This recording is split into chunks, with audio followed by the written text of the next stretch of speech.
కనీసం ఎన్ని నీళ్లు పోతున్నాయో కూడా చెప్పలేనటువంటి పరిస్థితి ఉన్నది. కాబట్టి వీటి మీద మనందరం కూడా ఆలోచన చేయాలి, వీటి మీద మనందరం కూడా మాట్లాడాలని చెప్పి నేను కోరుతా ఉన్నాను. అట్లానే నిజంగా కాంగ్రెస్ పార్టీకి ఉన్న భావదారిద్ర్యం ఎట్లాంటిదంటే, మనం ప్రాజెక్టు కట్టుకుంటే మన రాష్ట్రంలోనే మనోళ్ళే మన ప్రాజెక్టుల మీద చచ్చిపోయిన వాళ్ళ పేర్లతో కూడా కేసులు వేసినటువంటి నీచమైనటువంటి చరిత్ర కాంగ్రెస్ పార్టీది. అది హైకోర్టులో, సుప్రీంకోర్టులో, గ్రీన్ ట్రిబ్యునల్లో ప్రతి చోట కేసులు వేసి అడ్డుకునే ప్రయత్నం చేశారు. నిజానికి ఇలా మనం ఎందుకు రౌండ్ టేబుల్ కాన్ఫరెన్స్ పెట్టుకున్నాం? ఇక్కడ మనం కేసులు వేయలేకనా? కాదు కదా. మన ప్రాసెస్ని, మన ప్రోగ్రెస్ని మనమే అడ్డుకోవద్దు, లోపాలుంటే మాట్లాడుకొని సవరించుకొని అందరం కూడా కలిసి ముందుకెళ్ళాలనేటటువంటి ఉద్దేశంతోనే ఇవాళ ఇక్కడ రౌండ్ టేబుల్ పెట్టుకున్నాం. మేము పార్లమెంట్లో పనిచేసినప్పుడు చూసేవాళ్ళం, ఏదన్నా చిన్న వాటర్ ఇష్యూ మనం తెలంగాణ నుంచి మాట్లాడితే కర్ణాటక ప్రజాప్రతినిధులు, మహారాష్ట్ర ప్రజాప్రతినిధులు, తమిళనాడు ప్రజాప్రతినిధులు, ఛత్తీస్గఢ్కి సంబంధించిన వాళ్ళు పార్టీలకు అతీతంగా ఒక్కటై మాకు ఎదురుగా వచ్చేటోళ్ళు వాళ్ళు. కానీ ఇక్కడ ఘోరం ఏంటంటే కేవలం తెలంగాణలోనే మనం ఆ యూనిటీ చూస్తలేం. ఇవాళ అంత చంద్రబాబు నాయుడు గారు, జగన్ గారు కొట్టుకున్నా చంద్రబాబు నాయుడు గారు స్టార్ట్ చేసిన ప్రాజెక్టులు జగన్ గారు కొనసాగిస్తారు, జగన్ గారు కొనసాగించే ప్రాజెక్టులు ఇప్పుడు చంద్రబాబు కొనసాగిస్తున్నారు. కానీ ఇక్కడ మాత్రం కేసీఆర్ గారు మొదలుపెట్టినటువంటి ప్రాజెక్టుని అది ఫెయిల్ అయిందని చెప్పాలి.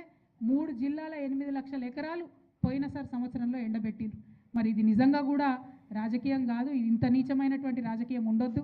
రైతుల పొట్టను పెట్టుకోవద్దు, రైతుల పొట్టగొట్టొద్దు అని చెప్పి నేను కోరుతా ఉన్నాను. ముఖ్యమంత్రి గారు సొంత జిల్లా మహబూబ్ నగర్లో పొలాలు ఎండబెట్టిండ్రు.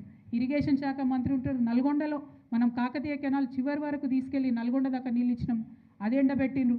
ఉప ముఖ్యమంత్రి గారు ప్లస్ 2 మంత్రులు ఉంటారు ఖమ్మంలో, ముచ్చటగా 3 మంత్రులు ఉన్న ఖమ్మంలో సీతారామ ప్రాజెక్టు మనం 99% ఫినిష్ చేసి ఇచ్చినాం. దాన్ని ఆర్భాటంగా ఓపెన్ చేసిండ్రు, కానీ దాన్ని మాత్రం ఇంతవరకు సుక్క నీళ్ళు ఇవ్వలేనటువంటి పరిస్థితి ఉన్నది.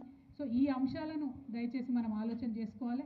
పాలిటిక్స్ చేయదగ్గ అంశం నీళ్ళ అన్న విషయం దయచేసి గమనించాలి. నీళ్లు లేకనే కదా మనం దుబాయ్కి, బొగ్గుబాయికి, బొంబాయికి వలసపోయినటువంటి పరిస్థితి.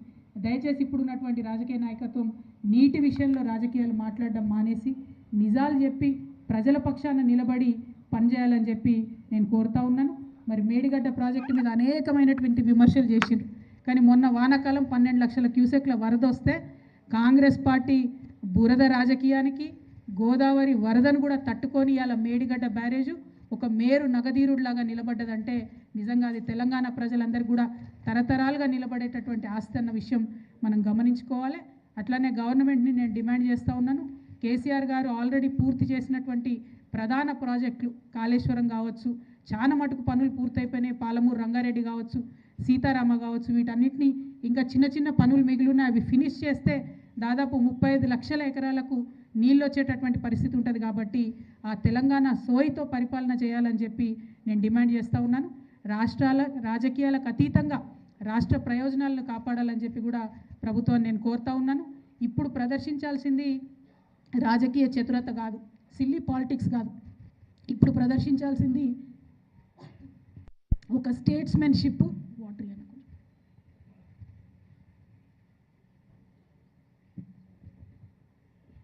దయచేసి అందరూ కూర్చోవాల్సిందిగా కోరుతున్నా, తమ తమ స్థానంలో క్షమించాలి.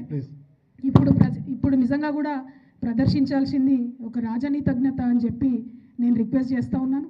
దానికి ఎగ్జాంపుల్ మీ అందరి కళ్ళ ముందుంది. వైఎస్ రాజశేఖర రెడ్డి గారు ప్రారంభించినటువంటి ఆరోగ్యశ్రీని కేసీఆర్ గారు కొనసాగించారు.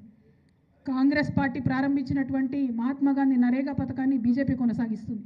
అట్లనే కేసీఆర్ గారు ప్రారంభించినటువంటి కాళేశ్వరం కావచ్చు, పాలమూరు రంగారెడ్డి కావచ్చు, కేసీఆర్ కిట్ కావచ్చు, అంబేద్కర్ స్టాచ్యూ కావచ్చు, దళిత బంధు కావచ్చు, బీసీ బంధు కావచ్చు, గొర్రెల చేపల పంపిణీ కావచ్చు, పూలే స్కాలర్షిప్ కావచ్చు, ఇవన్నీ కూడా కంటిన్యూ చేయాలని చెప్పి ముఖ్యమంత్రి గారిని నేను డిమాండ్ చేస్తూ ఉన్నాను. ఇప్పుడున్నటువంటి మన ముఖ్యమంత్రి గారు ఒక మిస్గైడెడ్ మిసైల్ లాగా పనిచేస్తూ ఉన్నారని చెప్పి నేను అనుకుంటా ఉన్నాను. ఎందుకంటే ఆయనకు శత్రువు కేసీఆర్ అనుకుంటున్నారు, ఆయనకు శత్రువు తెలంగాణ రైతులు అనుకుంటున్నారు. కానీ శత్రువులు వాళ్ళు కాదు, శత్రువులు మన నీటిని ఎత్తుకొని పోయేటటువంటి ఆంధ్ర పాలకులు. దాన్ని గమనించాలి.